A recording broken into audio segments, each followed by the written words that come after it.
Viva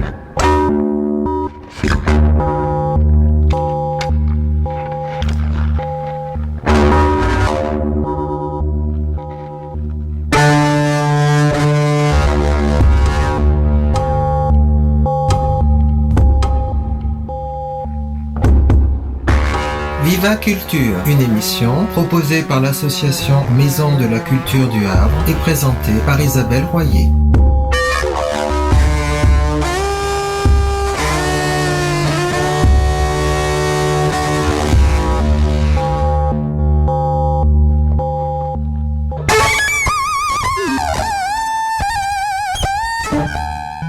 Bonjour à tous, bienvenue sur Viva Culture. Dans notre actualité aujourd'hui, nous allons retenir la création d'un observatoire par le ministère de la Culture. Il s'agit de mesurer enfin la fréquentation du public et d'établir quelques statistiques sur les arts de la scène. Il faut dire qu'il y a bien une quinzaine d'années qu'il en est question et que, en fait, ça n'a jamais été fait. Donc là, le ministère prend ce problème à bras-le-corps. Il s'agit évidemment le spectacle est hétéroclite. Il y a beaucoup de lieux, beaucoup de théâtres, des municipaux, des scènes conventionnées, des festivals, des centres dramatiques nationaux, bien sûr. Mais en fait, la diffusion est en crise. Et on peut s'apercevoir que les périodes de programmation sont sans doute trop courtes, qu'elles ne laissent pas le temps aux œuvres de s'installer. Nous-mêmes, en tant que spectateurs, nous nous sommes souvent rendus compte que le bouche à oreille avait à peine le temps de s'installer que déjà le spectacle était parti et nous l'avons raté ou des amis l'ont raté et nous l'avons regretté. Donc sans doute que cet observatoire nous aidera à mesurer un petit peu la sociologie des spectateurs, mesurer la durée de vie des créations, établir une cartographie nationale des lieux, parce qu'en fait il s'agit toujours peut-être de mesurer ce qu'il en est de la démocratisation, on va dire. Il conviendrait peut-être là de constater que cette démocratisation culturelle est surtout géographique plutôt que sociale. Il est vrai que les professionnels s'inquiètent, peut-être injustement, ils s'inquiètent qu'on leur demande de faire des économies. Je ne sais pas. Mais je suis curieuse de voir les chiffres. Je trouve que cette loi, liberté de la création, architecture et patrimoine, votée en juillet 2016, qui donne l'obligation de faire remonter les données de billetterie, par exemple, ma foi, c'est tout à fait intéressant. Donc, à suivre. Avant d'écouter Anne-Lise pour son instant de poésie, j'ai choisi un extrait musical de Jambinai, Time of Extinction. C'est un groupe de rock originaire de Corée du Sud, de Séoul exactement, qui mêle des instruments modernes et des instruments traditionnels depuis 2011.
Bonjour Isabelle. Aujourd'hui, je vais vous parler de Varlam Chalamov. C'est un écrivain soviétique qui est né en 1907 et mort en 1982. La forte personnalité de son père, prêtre orthodoxe, contre laquelle Varlam se dresse, forge son caractère. Très jeune, il entre dans un mouvement trotskiste et conteste le pouvoir de Staline. Les idées qu'il véhicule lui voudront de longues années au bagne, dans la Kolyma, région à l'extrême est de l'URSS. Elle est surnommée le pays de la mort blanche. Maintes fois, Chalamov souhaite la mort. L'œuvre majeure de sa vie, les récits de la Kolyma, raconte son expérience de 17 ans dans les camps. Il atteste du projet testimonial et littéraire. Il fixe les instants de la détention donnés dans leurs violences immédiates. Il dit de cette période dans son autobiographie la chose suivante. Dans la nuit du 12 janvier 1937, on frappa à ma porte. Dès ma première minute d'emprisonnement, il m'apparut clairement que ces arrestations ne relevaient d'aucune erreur et que se réalisait la destruction planifiée de tout un groupe social. Tous ceux qui ont gardé dans leur mémoire ce dont il ne fallait pas se souvenir de l'histoire russe des dernières années. De 1937 à 1956, je vécus dans les camps et en exil. Les conditions du Grand Nord excluent la possibilité d'écrire et de conserver des récits et des poèmes, à supposer qu'on veuille le faire. 4 ans durant, je n'ai eu ni livres ni journaux. Ensuite, il s'est trouvé que de temps en temps, on pouvait écrire et garder des poèmes. Beaucoup de ce qui fut écrit, une centaine de poèmes, a disparu à jamais. Quelque chose cependant a été sauvegardé. En 1949, travaillant comme aide-médecin dans un camp, je me trouvais en mission forestière et pendant tout mon temps libre, j'écrivais sur les revers et les pages de garde de pharmacopée, sur des feuilles de papier d'emballage, sur des sachets. Je vais vous lire des extraits du récit de la Kolyma, qui sont des textes poétiques. Premier récit, sur la neige. Comment trace-t-on une route à travers la neige vierge ? Un homme marche en tête, suant et jurant. Il déplace ses jambes à grand-peine, s'enlise constamment dans une neige friable, profonde. Il s'en va loin devant. Des trous noirs irréguliers jalonnent sa route.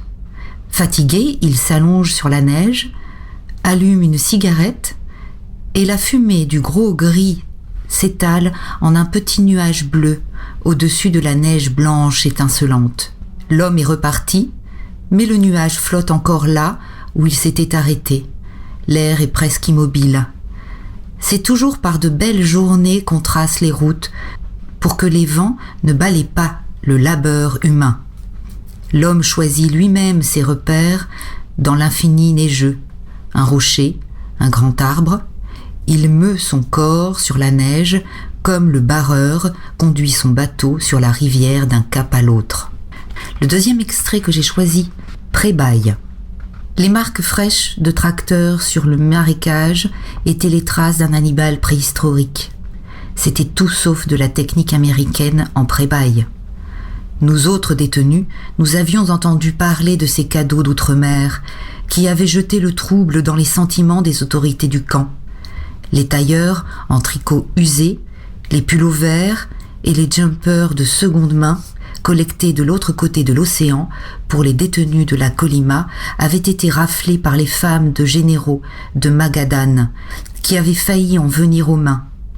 Dans les listes, on désignait ces merveilles en laine sous l'appellation seconde main, ce qui était bien plus expressif, on le comprend, que usagé.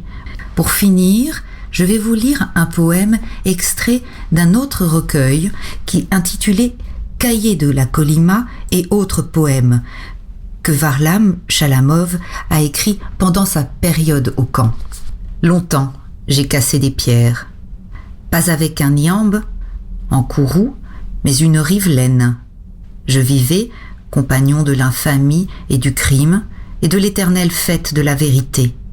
Non pas comme l'âme dans sa lyre chère, je m'enfuirai par mon corps en pourrissement, dans un logement sans feu, sur la neige brûlante. Et sur ce corps immortel que l'hiver a pris dans ses bras, la tempête de neige se déchaîne, devenue folle déjà. Une hystérique de village qui n'arrive pas à se comprendre. Ici, on enterre d'abord l'âme, le corps est sous surveillance, et ma vieille compagne ne respecte pas mon cadavre. Elle chante et danse, rafale, froide, danse et chante sans fin. Faiblissent couleurs et tons, poème faibli. La vie vécue jusqu'aujourd'hui n'est plus guère qu'un instant. Autrefois belle broderie, bonne mesure, raison, mais de la parole du Christ, l'exemple demeure grand. Isabelle Colette, bonjour. Nous sommes au CEM, au Centre d'études musicales, et vous vous occupez de l'action qui s'intitule Feedback, c'est-à-dire une action d'insertion par la musique. C'est ça. Pouvez-vous me présenter cette action, s'il vous plaît ?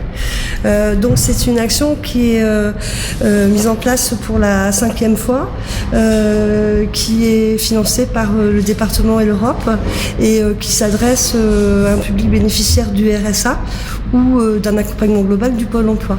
Là, cette action, elle a démarré en septembre pour cette session. Et donc, pendant 17 semaines, les stagiaires, 2 matinées par semaine, viennent faire des ateliers de musique et des modules de chant, de percussion, d'expression, de création et d'audiovisuel. Est-ce que ces participants ont déjà la pratique d'un instrument ou d'un art ? Pas forcément. Donc dans le groupe d'aujourd'hui, il y en a quelques-uns qui avaient déjà un petit peu pratiqué, mais il y a aussi des grands débutants. Des grands débutants, oui. Et vous leur apprenez tout ? Ils apprennent tout. Oui. Alors comment les trouvez-vous ?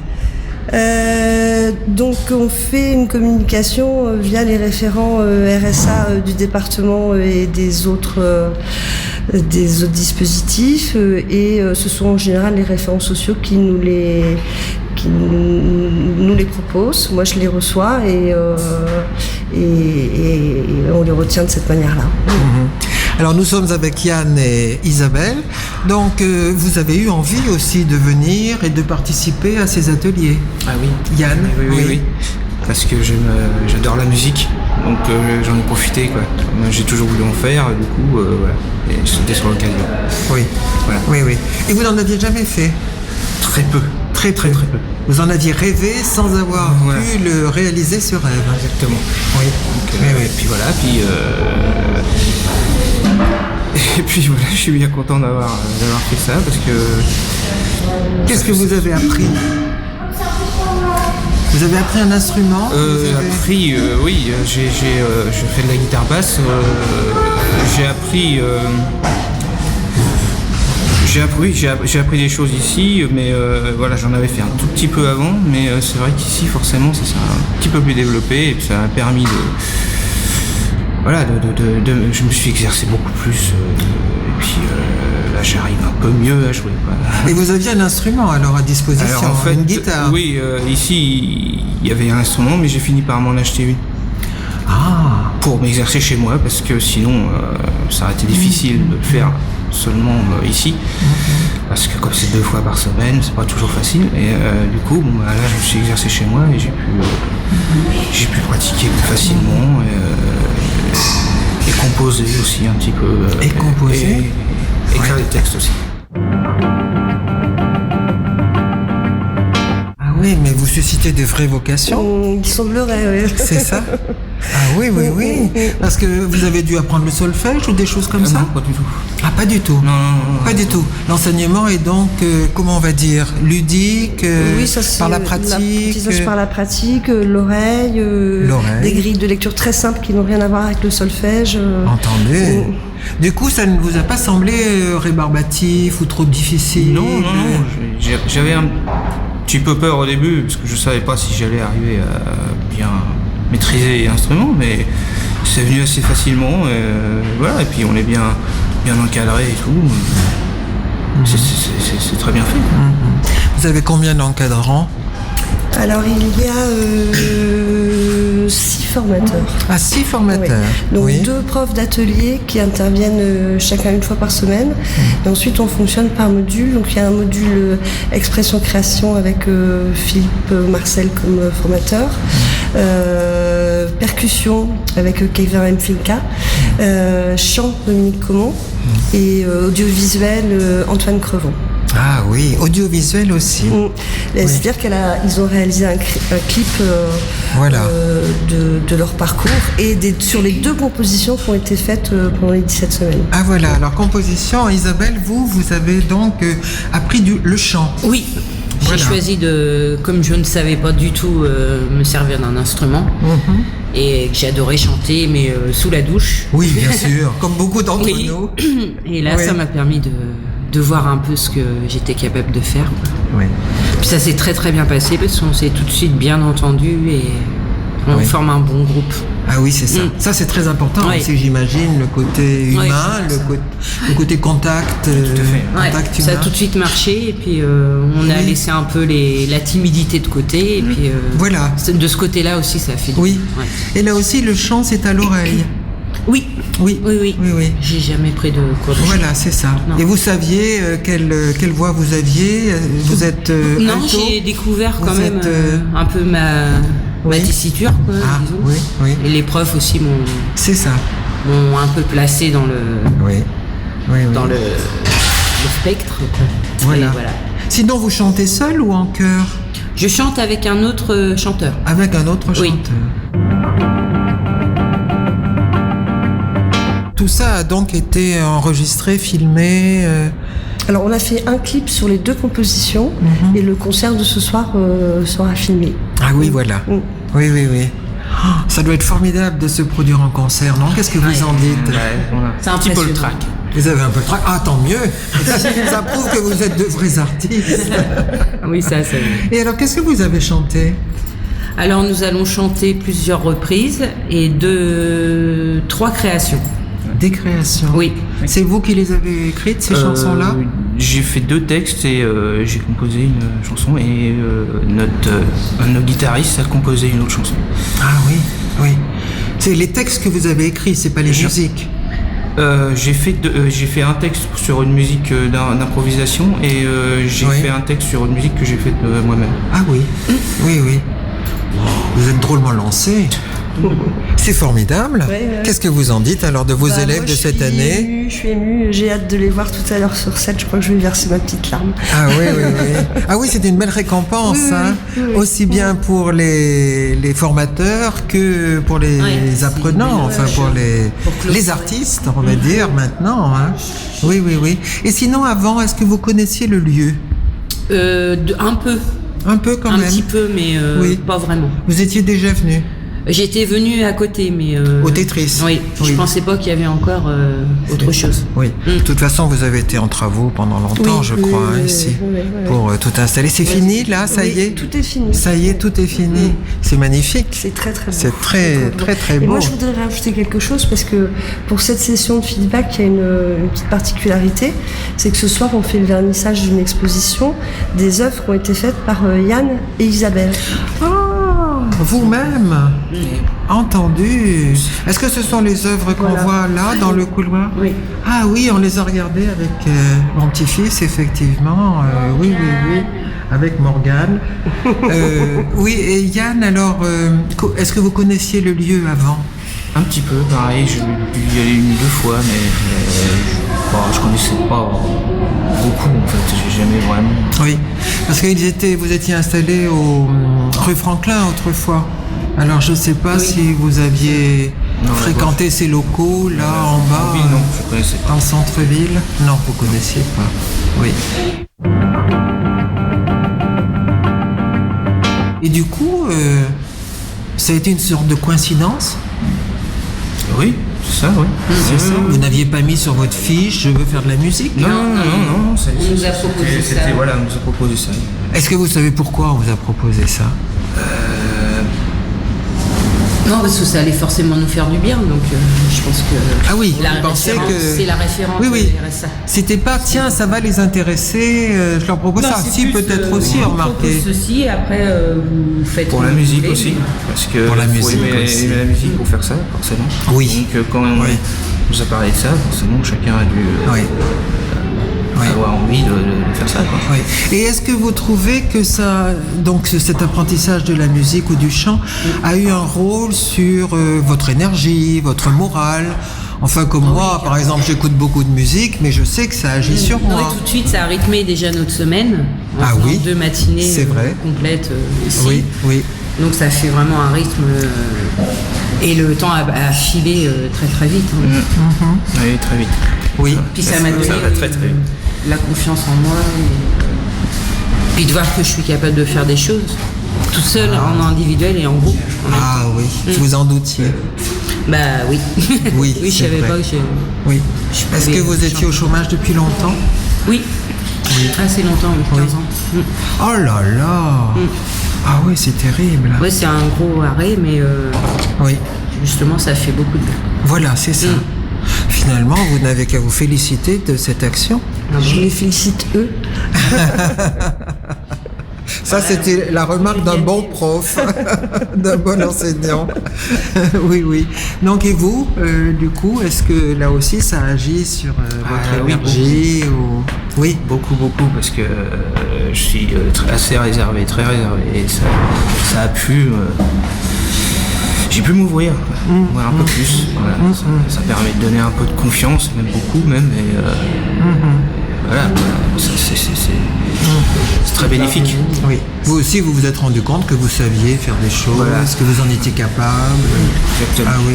Et le texte de vos chansons, si c'est pas indiscret, parce que je vais pas pouvoir rester au concert, là c'est beaucoup plus tard. Mais vous parlez de quoi, si je peux vous demander ça? En fait, là, comme c'était plus ou moins la première fois que j'écrivais, j'ai un peu cherché des mots par-ci par-là qui rimaient, et puis après ça a donné une sorte d'histoire. Alors au début, ça n'a pas forcément dire quelque chose, après ça commence à comme il y en a une qui parle plus ou moins de mélancolie, de tristesse au début, et qu'à la fin ça donne un message où on trouve quelque chose qui fait que un peu feedback en fait, qui donne le sourire, qui retrouve. Ah oui, oui, oui. Donc il y a une histoire, vous avez raison, avec Ça une s'est évolution fait du récit. comme ça. Ah oui, oui, oui. J'avais pas cette idée-là forcément au début. Oui, c'est ça, c'est ça. Et vous arrivez à écrire souvent, régulièrement?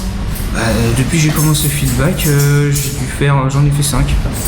Ah oui. C'est-à-dire en 3-4 mois, j'ai fait 5 textes. Ah oui, oui, oui. Il y en a que 2 qu'on a faites là, mais j'en ai fait d'autres. Oui. Est-ce que vous pensiez que cette opération aurait ces résultats-là? Mais Ces effets. je l'espérais en tout cas. Oui, oui, oui.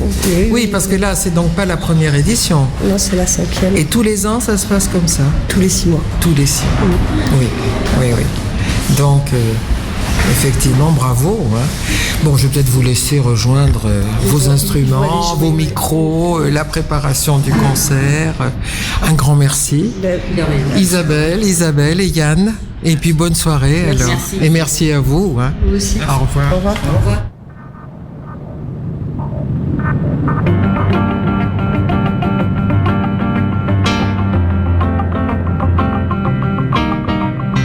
Paye même pas pour voir et ça veut tout savoir. Oui, j'ai mes heures noires, mes moulins à cafards, mes calmes avant l'orage, mon électricité dans l'air, mes arcs au bout des nerfs, mes abeilles en colère. Qui puis-je? J'ai mes nuages, j'ai mes nuages. Qui puis-je? J'ai mes nuages. Ça paye même pas pour voir et ça veut tout savoir. Oui, j'ai mes heures creuses, mes pannes de ciel, mes démarrages en côte, mes chemins de croix. L'enfer, c'est les autres, moi. Qui puis-je? J'ai mes nuages, j'ai mes nuages. Qui puis-je?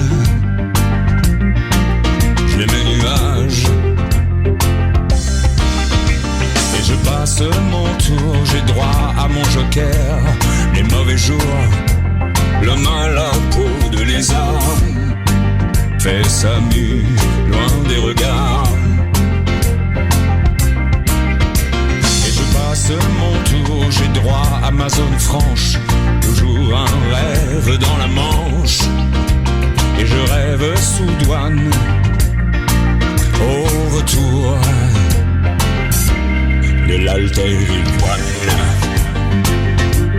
de l'alter iguane, de l'alter iguane.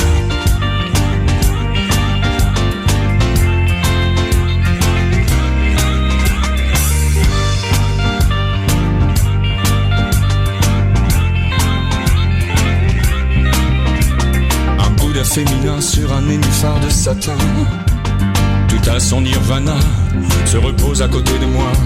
Une seule larme pourrait l'éveiller, si sur sa joue elle allait s'écraser. Je vais dormir dans la baignoire.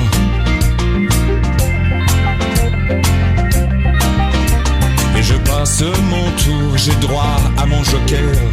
Les mauvais jours, l'homme à la peau de lézard fait sa mue loin des regards. Et je passe mon tour, j'ai droit à ma zone franche. Toujours un rêve dans la Manche.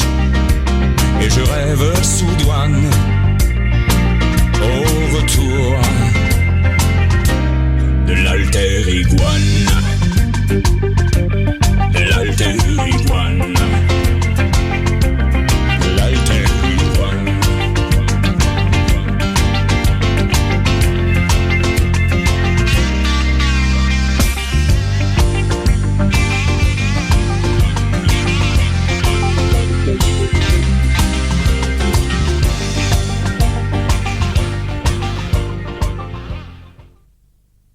Nous venons d'écouter une chanson de Dominique Caumont, Alter Iguane. Vous avez compris que Dominique Caumont a participé à l'opération Feedback au Centre d'études musicales et qu'il a été cité par Isabelle. Voici les moments des annonces. Je voudrais vous signaler une exposition qui s'intitule La beauté de la broderie à l'abbaye de Graville du 9 février au 11 mars. Il s'agit d'une exposition d'une sélection des œuvres les plus marquantes des 1000 pièces de broderie qui sont conservées au musée moderne de Dalian en Chine. Et elle présente des vêtements, des pantalons, des baldaquins, des coussins, des porte-monnaies, etc.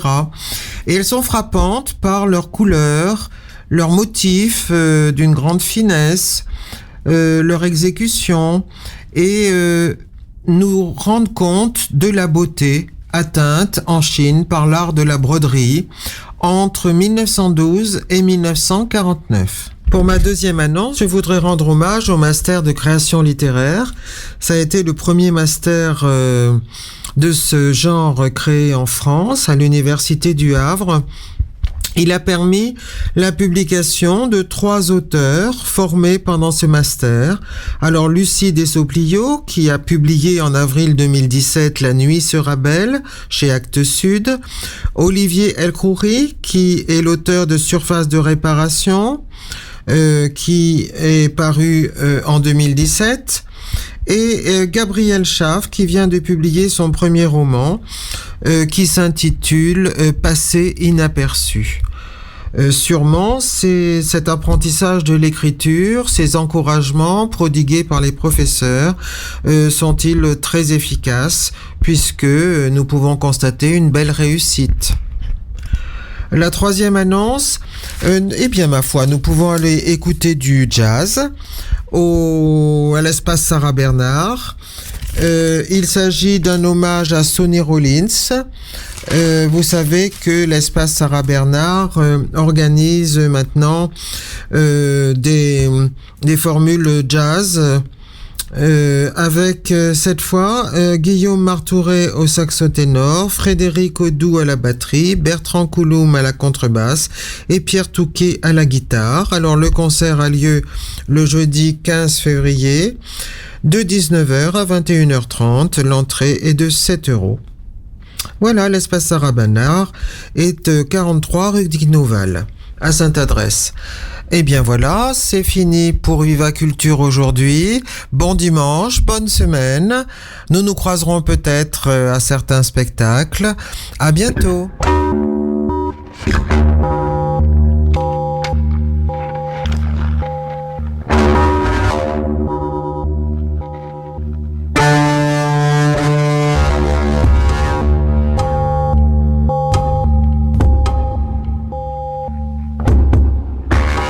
Viva Culture, une émission proposée par l'association Maison de la Culture du Havre et présentée par Isabelle Royer.